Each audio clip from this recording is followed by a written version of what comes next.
Hello friends, मैं अंबिका कुमारी और आप देख रहे हैं लेट्स लर्न विथ अंबिका। कैसे हैं आप सभी? उम्मीद है बहुत अच्छे होंगे। हिंदी साहित्य का यहाँ पे थ्योरी और क्वेश्चन प्रैक्टिस हम लेकर चल रहे हैं, जिसके अंदर हमने बहुत सारी चीज़ें लगभग कंप्लीट कर ली है। अगर आपने नहीं देखा है तो पहले आप उसे कंप्लीट देखिए। हिंदी साहित्य का इतिहास ग्रंथ आदिकाल, भक्ति काल, रीति काल और आधुनिक काल में हमने हिंदी गद्य का विकास और भारतेंदु युग, द्विवेदी युग, ये सब हमने कंप्लीट कर लिया है। ये सभी चीज़ें आपको बिल्कुल फ्री ऑफ कॉस्ट यूट्यूब पे उपलब्ध है, तो जा करके आप ज़रूर उसको देखें। और इसके बाद द्विवेदी युग का आज हम क्वेश्चन प्रैक्टिस करने वाले हैं। और अगर आपने थ्योरी क्लास को देखा है तो आप बिल्कुल 50 क्वेश्चन में 50 क्वेश्चन सॉल्व करेंगे, तो आपका एक जो कॉन्फिडेंस है वो ज़रूर आपका बिल्ड होगा। तो हम फटाफट से क्वेश्चंस की तरफ बढ़ेंगे। हम 50 क्वेश्चन आज लेकर के आए हैं आपके लिए, जहाँ पे द्विवेदी युग का ये पूरा क्वेश्चन आपका रहने वाला है। तो देखिए, काफ़ी लोगों का था कि मैम कितना और इसमें चीज़ें अभी कितनी बाकी है। तो देखिए, आधुनिक काल हमारा चल रहा है। अगर बीपीएससी के एग्ज़ाम की बात करें तो बीपीएससी टीआरई 4 में आपका जो है लगभग इधर से ही क्वेश्चन ज़्यादा पूछा जाता है, आधुनिक काल से कम पूछा जाता है। और आधुनिक काल में अभी द्विवेदी युग का क्वेश्चन तो पिछले बार भी काफ़ी ज़्यादा पूछा गया था, तो अभी आपको इसको लगाना बहुत इंपॉर्टेंट है। अभी हम देखिए इसके बाद छायावाद करेंगे, उत्तर छायावाद, प्रगतिवाद, प्रयोगवाद, नई कविता, समकालीन हिंदी कविता, फिर हिंदी नवगीत परंपरा। इसके बाद आपका समकालीन पत्रिका आ जाएगा। फिर हम कुछ विधा पर बात करेंगे, जैसे उपन्यास, नाटक, कहानी। ये सब हम आपको एक जगह पे दे देंगे ताकि आपको बहुत ही आसानी से सारा कुछ आपका कवर हो जाए। ठीक है, जितने भी लोग नोट्स लेना चाहते हैं वो जो नंबर आपको दिया जा रहा है उस नंबर पे आप मैसेज करके नोट्स पा सकते हैं। जो आपको करवाया जा रहा है वही आपको पीडीएफ फॉर्म में मिलेगा। ठीक है, 7992287750, इस नंबर पे आप मुझे व्हाट्सएप पे मैसेज कर सकते हैं, वहाँ से नोट्स आप ले सकते हैं। क्योंकि समय आप देखिए, आपको अनाउंसमेंट लगभग हो ही चुका है कि मई में प्रोसेस होने वाला है आपका टीआरई 4 का। और अगर टीआरई 4 होगा तो आप ये मान के चलिए कि बहुत ही रफ्तार में आपका ये सभी चीज़ें ख़त्म होने वाला है। टीआरई 3 जैसा आपका इसमें नहीं होगा, क्योंकि समय कम है आपके पास, चुनावी माहौल है, आप सभी ये बात जानते हैं। तो आपको अपनी तैयारी बहुत ही बेहतर तरीके से करनी है। अब जो हमारा टेलीग्राम का चैनल है उसको ज़रूर आप ज्वाइन कर लीजिएगा, क्योंकि रोज़ाना आपको लगभग 7 से 8 बजे तक आपको क्वेश्चन प्रैक्टिस कराया जाता है वहाँ पे क्विज़ के माध्यम से, जहाँ पे हम जीके जीएस के पार्ट को कवर करते हैं, हिंदी साहित्य के पार्ट को कवर करते हैं, हिंदी ग्रामर के पार्ट को कवर करते हैं ज़्यादातर। ठीक है, तो लगभग हम 100 से 150 क्वेश्चन हम करते हैं रोज़ाना शाम में। तो आप टेलीग्राम पे ज़रूर जुड़ जाइए, उसमें आपको बहुत ज़्यादा बेनिफिट मिलेगा, बहुत ज़्यादा आपका जो फियर है वो कम होगा क्वेश्चन का, आप ज़्यादा से ज़्यादा क्वेश्चन को अडॉप्ट कर पाएंगे। अब देखिए, यहाँ पे बात करें तो आचार्य महावीर प्रसाद द्विवेदी ने सरस्वती पत्रिका का संपादन कब किया? पहला क्वेश्चन आपका ये है। तो हम फटाफट से स्टार्ट करते हैं। जितने भी लोग चैनल पर नए हैं, सब्सक्राइब करके बेल आइकन ज़रूर दबा दीजिएगा, तभी मेरे वीडियोस के नोटिफिकेशन आप तक पहुंच पाएंगे। ये सभी बातें मुझे आपको बतानी थी, जितने भी लोग नए हैं उनके लिए। ठीक है, और जो लोग जानते हैं वो पहले से ही जानते ही हैं, तो उनको बताने की ज़रूरत है नहीं। तो जीके जीएस के नोट्स भी आपके लिए उपलब्ध हैं, साथ में आपके लिए हिंदी के नोट्स भी उपलब्ध हैं। ठीक है, अगर आप दोनों लेना चाहते हैं तो दोनों ले सकते हैं, आप एक लेना चाहते हैं तो एक ले सकते हैं, आपके ऊपर है। नहीं लेना चाहते हैं तो नहीं ले सकते हैं। तो ये आपको टॉपिक वाइज कवर करके क्वेश्चन प्रैक्टिस करना है। यहाँ पे आपको भरपूर क्वेश्चन प्रैक्टिस कराया जाएगा। पूरे घटना चक्र को मैं आपके लिए यहाँ पे कंप्लीट कराने की कोशिश करूँगी, है ना। जहाँ पे हम हिस्ट्री, ज्योग्राफी, पॉलिटी तो आपका ज़्यादातर पूछा नहीं जाता है। 6 to 12 की अगर मैं बात करूँ तो हालांकि टाइम मिला तो हम पॉलिटी भी आपको उसमें करवा देंगे, पर हिस्ट्री को हम बहुत अच्छे से कवर करेंगे। ज्योग्राफी आपका कवर होगा, साइंस आपका कवर होगा। ठीक है, ये सब घटना चक्र से मैं कवर करवाऊंगी, जहाँ पे प्रीवियस ईयर क्वेश्चन से पूरे दिए होते हैं और उससे बाहर आपका कुछ भी पूछा नहीं जाएगा, क्योंकि पूरे टॉपिक वाइज रहते हैं। तो वो सारा कुछ हम करवाने वाले हैं आपको इसी चैनल पर। तो आप जल्दी से सब्सक्राइब कर लीजिएगा। आप पसंद आ रहा है तो लाइक एंड शेयर ज़रूर कीजिएगा। चलिए फटाफट से स्टार्ट करते हैं हमारी प्रश्नों पर। तो पहला क्वेश्चन है हमारा, आचार्य महावीर प्रसाद द्विवेदी ने सरस्वती पत्रिका का संपादन कब से प्रारंभ किया? तो आपको पहले ही हमने जो है सरस्वती पत्रिका के बारे में बताया था, तो हमने वहाँ पे आपको ये सारी बातें बताई थी। बहुत ही डिटेल में आपके लिए जो है थ्योरी क्लास लाया जाता है, तो ज़रूर से उसको कंप्लीट देखा कीजिए। और यहाँ पे हम कोई भी डिस्कशन नहीं करेंगे, क्योंकि ये सारी बातें मैं आपको कल ही बता चुकी हूँ। तो आज हम सिर्फ और सिर्फ इसका क्वेश्चन प्रैक्टिस करने वाले हैं। तो डी ऑप्शन यहाँ पर आपका बिल्कुल सही हो जाएगा। 1903 से 1920 तक इन्होंने जो है सरस्वती पत्रिका का संपादन कार्य संभाला था। ठीक है, आगे बढ़ते हैं। भारत भारती के रचयिता का नाम क्या है बताएंगे। माखनलाल चतुर्वेदी, मैथिली शरण गुप्त, गोपाल शरण सिंह और रामकृष्ण शर्मा नवीन। तो यहाँ पे 4 ऑप्शन दिया गया, इसका आंसर आपको अपने से वहाँ पे बताना है और मेरे आंसर के साथ मैच करना है। ये है तरीका, आपको ये बिल्कुल ईमानदारी से इसी प्रकार से करना है। तो यहाँ पे राइट ऑप्शन नंबर बी हो जाएगा, मैथिली शरण गुप्त। आगे बढ़ते हैं नेक्स्ट क्वेश्चन पे। इनमें से कौन सी कृति मैथिली शरण गुप्त की नहीं है। नहीं पे बहुत अच्छे से फोकस कीजिएगा, इस प्रकार के प्रश्न बहुत ज़्यादा पूछे जाते हैं। जयदत्त व्रत, साकेत, हिमतरंगिणी और यशोधरा। तो आपको देखते ही समझ में आ गया होगा कि ऑप्शन सी आपका बिल्कुल सही हो जाएगा, हिमतरंगिणी। किसका है, माखनलाल चतुर्वेदी का। आगे बढ़ते हैं। इनमें से किसका संबंध चिड़गांव झांसी से है। आप देखेंगे कि एक एक चीज़ मैंने आपको जो है थ्योरी में कंप्लीट करवाया है, तो बहुत ही आसानी से सारे क्वेश्चन को आप सॉल्व कर पा रहे होंगे और आपका जो एनर्जी है वो अभी इस वक्त बढ़ रहा होगा। तो इनमें से किस संबंध में बताना है आपको। चिड़गांव झांसी से कौन है संबंधित। वृंदावन लाल शर्मा, सियाराम शरण गुप्त, हरिशंकर परसाई, माखनलाल चतुर्वेदी। चिड़गांव झांसी की बात की जा रही है। 4th नंबर का राइट ऑप्शन आपका क्या हो जाएगा, तो ध्यान रखिएगा। देखिए चिड़गांव से हमने कुछ अलग भी बताया था, यहाँ पे सियाराम शरण गुप्त जी जो हैं ये भी आपके जो है बी ऑप्शन बिल्कुल सही हो जाएंगे। आगे देखते हैं। यहाँ पे मिलान करने के लिए दिया गया है द्वापर, त्रिशूल तरंग, रस कलश और हिम किरीटनी। तो इसी से आपको मिलान करना है। तो यहाँ पे देखिए आपका क्या हो जाएगा। द्वापर की बात करें तो द्वापर किसका है, मैथिली शरण गुप्त का है। त्रिशूल जो है ये गया प्रसाद शुक्ल स्नेही का है। रस कलश किसका है, तो कई बार बताया है, अयोध्या सिंह उपाध्याय हरिऔध का है। और हिम किरीटनी माखनलाल चतुर्वेदी का है। तो इस प्रकार से आप देख सकते हैं राइट ऑप्शन आपका बी हो जाएगा। ठीक है, आगे बढ़ते हैं। मैथिली शरण गुप्त किस युग के कवि हैं। मैथिली शरण गुप्त किस युग के कवि। छायावादी, भारतेंदु, द्विवेदी युग और प्रगतिवादी युग। तो आप बहुत अच्छे से जानते हैं कि सी ऑप्शन इसमें बहुत सही हो जाएगा, द्विवेदी युग। ठीक है, क्योंकि अभी हम द्विवेदी युग ही कर रहे हैं। लेकिन आपको ध्यान रखना है कि मैथिली शरण गुप्त जो हैं वो द्विवेदी युग के अंदर आते हैं। आपको बहुत अच्छे से याद हो गया होगा कि महावीर प्रसाद द्विवेदी के जो हैं ये शिष्य माने जाते हैं और इस प्रकार से आपको ये याद रहेगा। नेक्स्ट क्वेश्चन है। इनमें से कौन सी कृति राम नरेश त्रिपाठी की है। देवसभा, स्वप्न, द्रौपदी और प्रिय प्रवास। बताएंगे इसमें राइट ऑप्शन आपका क्या हो जाएगा। ध्यान रखेंगे स्वप्न जो है बी ऑप्शन आपका बिल्कुल सही हो जाएगा, राम नरेश त्रिपाठी जी का है। आगे बढ़ते हैं। नेक्स्ट क्वेश्चन देखिए, ये सेम आपको ये वाला जो पंक्ति है मैंने आपको नोट करवाया था। जिसको ना निज गौरव और तथा निज देश का अभिमान है, वह नर नहीं नर पशु निरा है, वह मृतक समान है। ये पंक्ति मैंने आपको नोट करवाया था, बहुत ही इंपॉर्टेंट है। बताएंगे किसका है। गया प्रसाद शुक्ल स्नेही, मैथिली शरण गुप्त, बालकृष्ण शर्मा नवीन या माखनलाल चतुर्वेदी। तो यहाँ पे राइट ऑप्शन हो जाएगा गया प्रसाद शुक्ल स्नेही। ठीक है, ये किसकी पंक्ति है, गया प्रसाद शुक्ल स्नेही की पंक्ति है। आगे बढ़ते हैं नेक्स्ट क्वेश्चन पे। नेक्स्ट क्वेश्चन है। इनमें से किस कृति को अंग्रेज सरकार ने देशभक्तिपूर्ण रचनाओं के लिए प्रतिबंधित कर दिया था। राष्ट्र भारती, स्वदेश कुंडल, भारत भारती और राष्ट्रीय वीणा। तो यहाँ पे राइट ऑप्शन आपको हो जाएगा option number C, Bharat Bharati. आगे बढ़ते हैं। नेक्स्ट क्वेश्चन है यहाँ पे। अबला जीवन हाय तुम्हारी यही कहानी, आंचल में है दूध और आंखों में पानी। ये पंक्ति भी मैंने आपको लिखवाया था। बताएंगे किसका है और किस पंक्ति से लिया गया है, किस रचना से लिया गया है, ये यहाँ पे पूछा जा रहा है। और ये किसकी रचना है बहुत अच्छे से जानते हैं यहाँ पे। और आप देखेंगे तो उन्हीं रचनाकार का सारा रचना भी यहाँ पे दिया गया है। लेकिन यहाँ जो राइट ऑप्शन हो जाएगा वो यशोधरा हो जाएगा, ऑप्शन नंबर बी। ठीक है, 10th राइट ऑप्शन बी हो जाएगा। आगे बढ़ते हैं। 11th नंबर पे अगर हम देखें,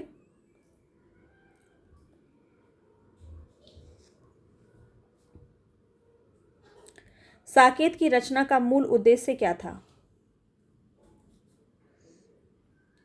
उद्देश्य बताना यहाँ पे। देश प्रेम, उर्मिला को महत्व देना, रामकथा का चित्रण और उक्त सभी। तो यहाँ पे आपका ऑप्शन देना, यहाँ पे ऑप्शन ही नहीं है, यहाँ पे बी आप मान लीजिए। और राइट ऑप्शन यहाँ पे उर्मिला को महत्व देना है, क्योंकि ये एक उपेक्षित पात्र की तरह इनको दिखाया गया है। अगर आप अन्य जगह पर देखेंगे तो साकेत में यहाँ पे उर्मिला को महत्व देने के लिए जो है यहाँ पे ये रचना इन्होंने की थी। और किस लेख से प्रेरित होकर के इन्होंने ये रचना की थी, ये भी मैंने आपको बताया था। कमेंट बॉक्स में बताइएगा मुझे कि कौन सा वो लेख था और किसका लेख था जिससे प्रभावित होकर के इन्होंने साकेत की रचना की थी। ठीक है, आगे बढ़ते हैं। नेक्स्ट क्वेश्चन है। त्याग बिना निष्प्राण प्रेम है, करो प्रेम पर प्राण निछावर। यह जो पंक्ति है किसकी बताएंगे। 12 नंबर पे राइट ऑप्शन है यहाँ पे राम नरेश त्रिपाठी, बी ऑप्शन बिल्कुल सही हो जाएगा। आगे बढ़ते हैं। हल्दी घाटी नामक जो रचयिता है, हल्दी घाटी आपको हाईलाइट करके बताया था, हल्दी घाटी काफ़ी पूछा जाता है। तो यहाँ पे राइट ऑप्शन क्या हो जाएगा, श्याम नारायण पांडे। ए ऑप्शन बिल्कुल सही हो जाएगा। आगे बढ़ते हैं। नेक्स्ट क्वेश्चन है यहाँ पे 14th में, पुष्प की अभिलाषा नामक जो कविता है वो किसकी है? मैथिली शरण गुप्त, बालकृष्ण शर्मा नवीन, माखनलाल चतुर्वेदी या फिर गोपाल शरण सिंह नेपाली। तो यहाँ पे राइट ऑप्शन हो जाएगा माखनलाल चतुर्वेदी। सी ऑप्शन बिल्कुल सही है। आगे बढ़ते हैं। यहाँ पे मिलान करने के लिए दिया गया है, देखिए कुछ यहाँ है कुछ यहाँ है, तो चलिए हम ऐसे याद कर लेते हैं कि कश्मीर सुषमा किसका है, तो श्रीधर पाठक का है, ठीक है। और यहाँ पे देखिए श्याम नारायण पांडे का तो इधर है,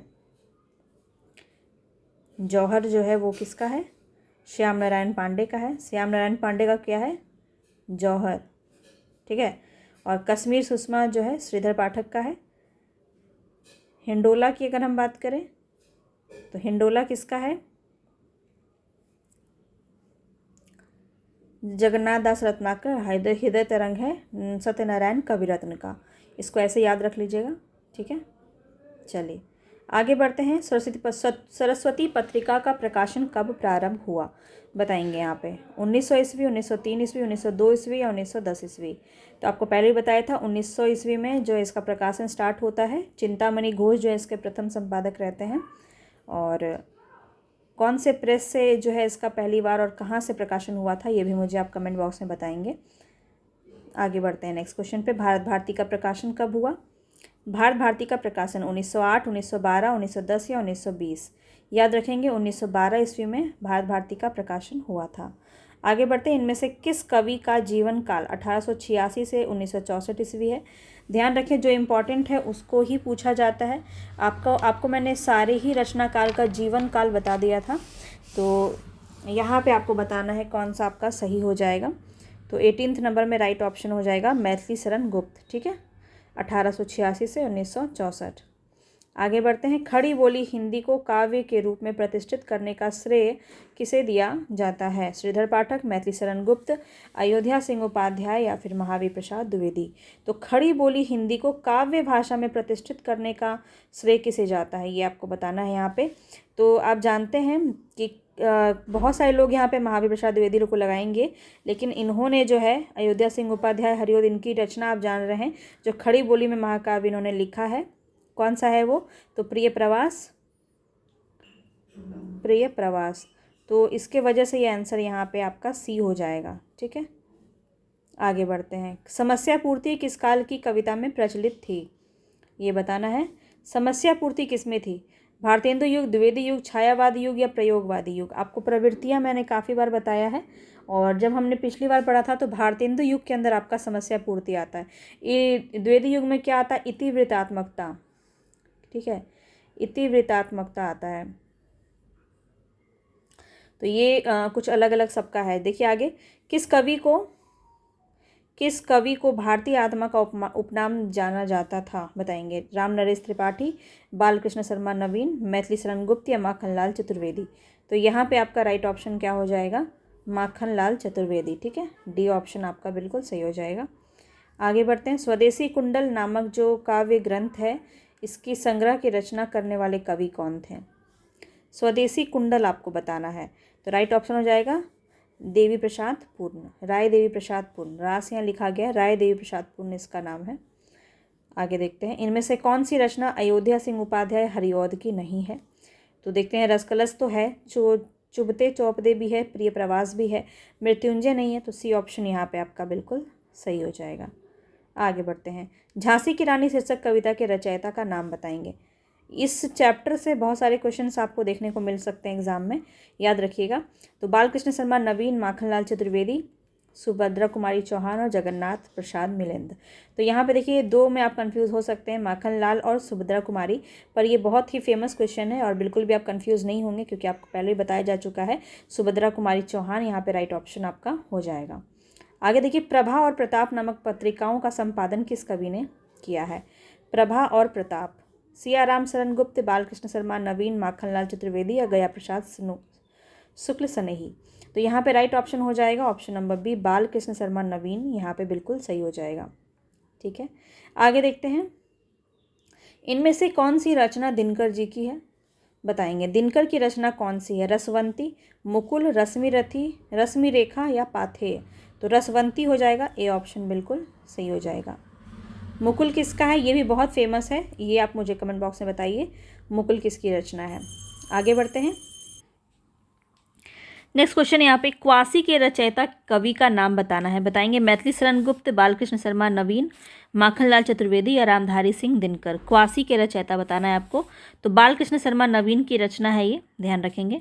दिनकर जी ने काम आध्यात्म का निरूपण किस कृति में किया है? रेणुका, रश्मिरथी, उर्वशी या हारे को हरिनाम? तो काम आध्यात्म यहाँ पे उर्वशी से संबंधित है, सी ऑप्शन आपका सही हो जाएगा। आगे बढ़ते हैं नेक्स्ट क्वेश्चन पे। नेक्स्ट क्वेश्चन है यहाँ पे आपका,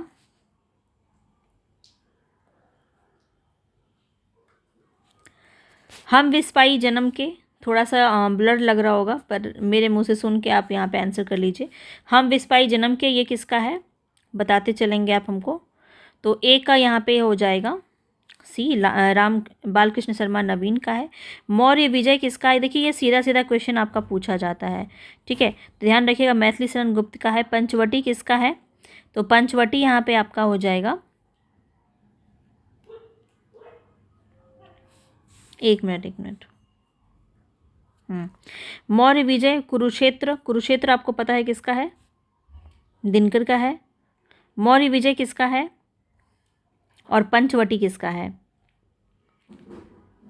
तो पंचवटी आपका मैथिली शरण गुप्त का है, मौर्य विजय आपका सिया राम शरण गुप्त का है, ठीक है। तो इस प्रकार से इसको आपको बनाना है। आगे बढ़ते हैं। नेक्स्ट क्वेश्चन है, हल्दी घाटी नामक जो प्रबंध काव्य के रचयिता है वो कौन है? हल्दी घाटी आपसे देखिए दोबारा फिर से पूछा गया, अभी हमने जस्ट इसको क्वेश्चन को बनाया, ये क्वेश्चन काफ़ी बार बनता है, ठीक है। तो श्याम नारायण पांडे बिल्कुल सही आंसर है, याद रखिएगा।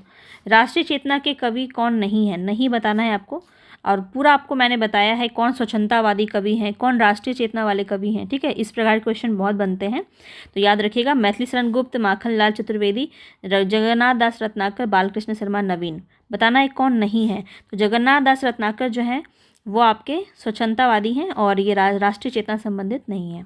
आगे बढ़ते हैं। द्विवेदी युग के उस कवि का नाम बताना है जिसने अपना समस्त काव्य ब्रज भाषा में लिखा है। तो ब्रज भाषा में लिखा है, बताया गया आपको, जगन्नाथ दास रत्नाकर, सी ऑप्शन बिल्कुल सही हो जाएगा। आगे बढ़ते हैं। आधुनिक काल में लिखा गया खड़ी बोली का प्रथम महाकाव्य कौन सा है? साकेत, प्रिय प्रवास, कामायनी या उर्वशी? बताएंगे। यहाँ पे राइट ऑप्शन आपका क्या हो जाएगा? 33 नंबर का राइट ऑप्शन है आपका प्रिय प्रवास, बिल्कुल सही है। खड़ी बोली का प्रथम महाकाव्य प्रिय प्रवास का है, और किसका है ये? तो अयोध्या सिंह उपाध्याय हरिऔध का रचना है, ठीक है। आगे बढ़ते हैं। महावीर प्रसाद द्विवेदी किस छद्म नाम से अपनी रचनाएं सरस्वती पत्रिका में छापते थे? ये भी आपको मैंने बताया हुआ है, भुजंग भूषण भट्टाचार्य, बी ऑप्शन आपका बिल्कुल सही हो जाएगा, ठीक है। भुजंग भूषण भट्टाचार्य, ये किन महावीर प्रसाद द्विवेदी छद्म नाम से लिखते थे। इनमें से द्विवेदी मंडल का कवि कौन नहीं है, ये बताना है। द्विवेदी मैथिली शरण गुप्त, अयोध्या सिंह उपाध्याय हरिऔध, ये भी है। मुकुटधर पांडे, बालकृष्ण शर्मा नवीन। तो बताना है यहाँ पे द्विवेदी मंडल का कवि कौन नहीं है। बालकृष्ण शर्मा नवीन, आप जानते हैं ये भारतेंदु युग में हमने इन्हें पढ़ा है। आगे बढ़ते हैं। खड़ी बोली के उस महाकाव्य का नाम बताइए जिसमें राधा कृष्ण का युगानुरूप परिवर्तन कर दिया गया है। वैदेही वनवास, कृष्णनायन, प्रिय प्रवास, ओधय शतक? यहाँ पे राइट ऑप्शन आपको जाएगा ऑप्शन नंबर सी, प्रिय प्रवास। द्विवेदी युग का कौन सा कवि ब्रज कोकिल के नाम से जाना जाता है? ब्रज कोकिल, मैथिली शरण गुप्त, सत्यनारायण कविरत्न, श्रीधर पाठक, जगन्नाथ दास रत्नाकर। तो ब्रज कोकिल कौन कहलाता है? सत्यनारायण कविरत्न। आगे बढ़ते हैं। नेक्स्ट क्वेश्चन है यहाँ पे कि 1931 ईस्वी में कौन सी रचनाएं प्रकाशित हुई, ठीक है। भारत भारती, यशोधरा, द्वापर या साकेत? तो राइट ऑप्शन हो जाएगा आपका साकेत। 1931 में साकेत ही आपका प्रकाशित हुआ था। इनमें से भ्रमर गीत परंपरा का ग्रंथ कौन सा नहीं है, ये बताना है। भ्रमर गीत परंपरा का ग्रंथ कौन सा नहीं है? साकेत, प्रिय प्रवास, उद्धव शतक या फिर भ्रमर दूत? तो प्रिय प्रवास भी आपका रामकृष्ण से संबंधित है, उद्धव शतक भी है और भ्रमर दूत तो है ही। साकेत नहीं है, तो साकेत ए ऑप्शन आपका बिल्कुल सही हो जाएगा। आगे बढ़ते हैं। कश्मीर सुषमा नामक ग्रंथ के रचयिता कौन है, बताएंगे। राम नरेश त्रिपाठी, अयोध्या सिंह उपाध्याय, हरिऔध, श्रीधर पाठक या मुकुटधर पांडे। कश्मीर सुषमा पूछा जा रहा है, काफ़ी बार बता चुकी हूँ। यहाँ पे श्रीधर पाठक आपका बिल्कुल सही हो जाएगा। आगे बढ़ते हैं। रोमानी भावबोध के कवियों को किस नाम से पुकारा जाता है? छायावादी कवि, रीति मुक्त कवि, स्वच्छंदतावादी कवि या रहस्यवादी कवि। तो रोमानी भाव के जो कवि हैं उन्हें स्वच्छंदतावादी कवि कहते हैं। सी ऑप्शन बिल्कुल सही हो जाएगा। आगे बढ़ते हैं। नेक्स्ट क्वेश्चन है, गोल्ड स्मिथ के डेजर्टेड विलेज का हिंदी अनुवाद उजड़ ग्राम नाम से हिंदी में किस कवि ने किया है? तो ये आपको बताया गया था, बताएंगे कौन सा हो जाएगा। मैथिली शरण गुप्त, श्रीधर पाठक, राम नरेश त्रिपाठी या गोपाल शरण सिंह। तो बी ऑप्शन बिल्कुल सही जाएगा, श्रीधर पाठक। नेक्स्ट क्वेश्चन पे बढ़ते हैं। नेक्स्ट क्वेश्चन है यहाँ पे, इनमें से कौन सी कृति मैथिली शरण गुप्त कृत नाट्य रचना है? तिलोत्तमा, जयदत्त व्रत, चित्राधार, द्वापर। आपको यहाँ पे इनका जो 3 नाटक है वो भी बताया गया था। तो यहाँ पे बताएंगे लीलोत्तमा है, तिलोत्तमा नहीं होगा, लीलोत्तमा होगा यहाँ पे। ए ऑप्शन बिल्कुल सही हो जाएगा। ठीक है, आगे बढ़ते हैं। नेक्स्ट क्वेश्चन है यहाँ पे, हिंदी का कौन सा कवि जकी उपनाम से उर्दू में कविताएं लिखता था? जगन्नाथ दास रत्नाकर, गया प्रसाद शुक्ल स्नेही, श्रीधर पाठक या मुकुटधर पांडे। तो यहाँ पे जो आपका राइट ऑप्शन हो जाएगा जगन्नाथ दास रत्नाकर। ठीक है, आगे बढ़ते हैं। नेक्स्ट क्वेश्चन है, सुकवि नामक पत्रिका का संपादन कौन करता था? सुकवि राय देवी प्रसाद पुन, रामचरित उपाध्याय, गया प्रसाद शुक्ल स्नेही या फिर माखनलाल चतुर्वेदी। तो यहाँ पे जो आपका राइट ऑप्शन है वो हो जाएगा गया प्रसाद शुक्ल स्नेही। आगे बढ़ते हैं। नेक्स्ट क्वेश्चन पे, गया प्रसाद शुक्ल स्नेही जी राष्ट्र प्रेम की कविताएं किस उपनाम से लिखा करते थे? शंकर, त्रिशूल, स्नेही या कोई नहीं। तो बहुत सारे लोग यहाँ पे स्नेही लगाने वाले होंगे। राइट ऑप्शन यहाँ पे हो जाएगा त्रिशूल। ठीक है, बी ऑप्शन बिल्कुल सही है, ध्यान में रखिएगा। आगे बढ़ते हैं। आचार्य रामचंद्र शुक्ल ने द्विवेदी युग के किस कवि को छायावाद का प्रवर्तक माना है? ये भी पॉइंट आपको नोट करवाया गया था। तो यहाँ पे बताएंगे कौन सा हो जाएगा, किन्हें जो है छायावाद का प्रवर्तक शुक्ल जी ने माना है? मुकुटधर पांडे, लोचन प्रसाद पांडे, श्रीधर पाठक या फिर रूप नारायण पांडे। तो यहाँ पे राइट ऑप्शन हो जाएगा आपका मुकुटधर पांडे। आगे बढ़ते हैं। यहाँ पे आपको मिलान करना है फिर से।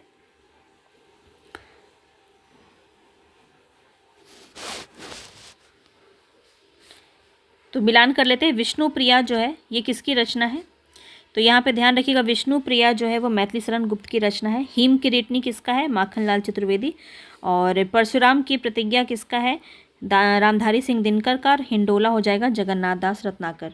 तो इस प्रकार से अगर राइट ऑप्शन देखें तो 1 का बी, 2 का ए, 3 का डी, यहाँ पे डी ऑप्शन हो जाएगा। ठीक है, चलिए आगे बढ़ते हैं। इतिवृत्तात्मकता इनमें से किस युग की कविता का मुख्य विशेषता है? तो ये बताया था अभी जस्ट हमने आपको। तो यहाँ पे राइट ऑप्शन आपको देखते ही समझ में आ जाएगा, द्विवेदी युग हो जाएगा। और आज का अंतिम प्रश्न है, द्विवेदी युगीन काव्य का एक अन्य नाम क्या है? और ये जो नाम है ये किन्होंने दिया है ये मुझे आप कमेंट बॉक्स में बताएंगे। ठीक है, और ज़रूर से बताएंगे। जो भी क्लासेस देख रहे हैं रोज़ कंटिन्यू हैं उनको बहुत अच्छे से पता होगा कि नव जागरण सुधार काल किन्होंने कहा है। ठीक है, तो यहाँ पे जो राइट ऑप्शन हो जाएगा ऑप्शन बी हो जाएगा, नव जागरण सुधार काल। ठीक है, और इसको किन्होंने कहा है द्विवेदी युगीन रचना को नव जागरण सुधार काल, ये मुझे आप कमेंट बॉक्स में बताइएगा। और ये पूरे 50 क्वेश्चंस में कितने आंसर आपके सही हुए ये मुझे आप कमेंट बॉक्स में बताइए, ताकि मुझे पता चले। और यहाँ पे अगर आपने क्लासेस को कंप्लीट देखा होगा तो आई होप आपने 50 आउट ऑफ 50 लगाया होगा, क्योंकि एक भी क्वेश्चन जो है आपके थ्योरी से बाहर नहीं थे। ठीक है, तो चलिए अपना स्कोर ज़रूर बताइएगा। मिलेंगे नेक्स्ट वीडियो में, तब तक के लिए धन्यवाद।